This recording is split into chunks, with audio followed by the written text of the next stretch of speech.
नारायण वासुदेवा। चौथा अध्याय ग्राह्य का गंधर्व शरीर धारण करने का वृत्तांत, पेज 396। श्री सुखदेव जी बोले, हे राजा परिचित, इस समय मगरमच्छ को श्री हरि ने मार दिया। उस समय देवताओं ने आकाश से आनंद पूर्वक दुंदुभी बजाकर श्री हरि पर फूलों की वर्षा की और ऋषिश्वर आदि उनकी स्तुति करने लगे। वह श्री मगरमच्छ श्री हरि भगवान के स्पर्श करते ही एक परम सुंदर पुरुष होकर उत्तम वस्त्राभूषण धारण किया कर श्री हरि भगवान के चरण कमल में गिर पड़ा। उसमें प्रभु की स्तुति एवं परिक्रमा करके हाथ जोड़कर विनती करते हुए कहा, हे भगवान, मैं पूर्व जन्म में हु नामक गंधर्व था। हु एक दिन आपकी स्त्रियां को विमान में बैठाकर विहार करने के लिए निकला और वन में एक अत्यंत सुंदर सरोवर देखकर वहां अपनी स्त्रियों के साथ जल विहार करने लगा। उसी समय उस स्थान पर देवल ऋषि भी स्नान कर रहे थे।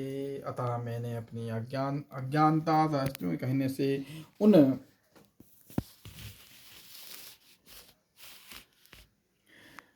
ऋषि का उपहास करने के लिए गीता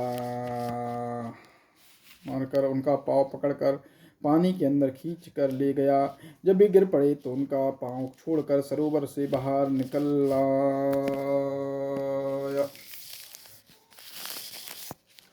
तब उनकी स्त्रियां सहित हंसने लगा। तब देवल ऋषि ने क्रोधित होते हुए मुझे श्राप दिया कि हे गंधर्व, तूने हंसी से हमारा पांव ग्राह्य मगरमच्छ समान पकड़कर खींचा था। इसलिए मैं भगवान से प्रार्थना करता हूँ कि तू मगरमच्छ शरीर में जन्म लेकर पशु एवं मनुष्यों का पांव जल के अंदर पकड़ाकर।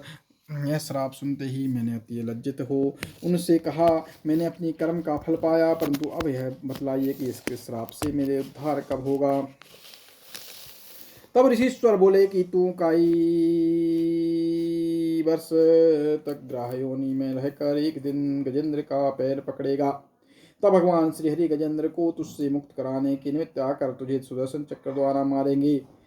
तब पुनः तू गंधर्व शरीर प्राप्त करेगा। इस उन ऋषिश्वर की कृपा से आज मैं आपका दर्शन करने के कृतार्थ हो गया। अतः अब मुझे आप आज्ञा दीजिए जिससे मैं उनके लोक को जाऊं। जब वह गंधर्व श्री हरि भगवान से विदा मांगकर नमस्कार करके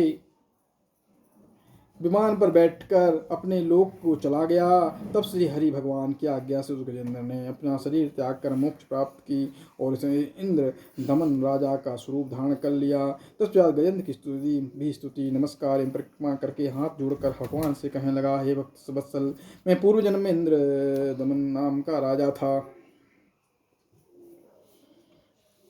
तब भी आठों पहर आपके ही ध्यान में मग्न रहकर राजा का राजकार्य करता रहता था। एक दिन आपका जप एवं ध्यान करते समय अगस्त मुनि मेरे घर पधारे, परंतु मैं अपने अज्ञान बस उसका ना सम्मान न करके जैसा का तैसा बैठा रहा। तब अगस्त जी ने क्रोध होकर कहा, हे राजन, ऐसा किस शास्त्र में लिखा है कि अगर कोई ब्राह्मण ऋषि महात्मा किसी के घर आए और घर का मालिक उनका सम्मान ना करके मतवाले हाथी की तरह बैठा रहे। अतः मैं ईश्वर से प्रार्थना करता हूँ कि तू हाथी का शरीर धारण करे। यह साफ सुनते ही मैंने लज्जित होकर उनसे प्रार्थना की कि हे मुनिश्रेष्ठ, मैंने अपने किस किए का फल पाया, परंतु अब कृपा कर बताइए कि उस तेज से मेरा छुटकारा कब होगा। तब मुनि बोले कि जब मगरमच्छ किसी सरोवर में तेरा पांव पकड़ेगा तब भगवान श्री हरि रक्षा करने के निमित्त आएंगे और ग्राह्य को मारकर तुझे भी उस देह से मुक्त कर देंगे। इसलिए अगस्त मुनि की कृपा से आपका दर्शन पाकर मैं कृतार्थ हो गया। जब इस प्रकार हाथ जोड़कर इंद्र मन में स्तुति की, तब श्री हरि भगवान ने प्रसन्न होकर कहा, हे इंद्र मन, जो कोई मेरा तेरा इस पर्वत का क्षीर सागर कौस्तुम मणि, मेरे संग चक्र गदा पदम वंशों कच्छप आदि मेरे अवतारों का आदि तीर्थों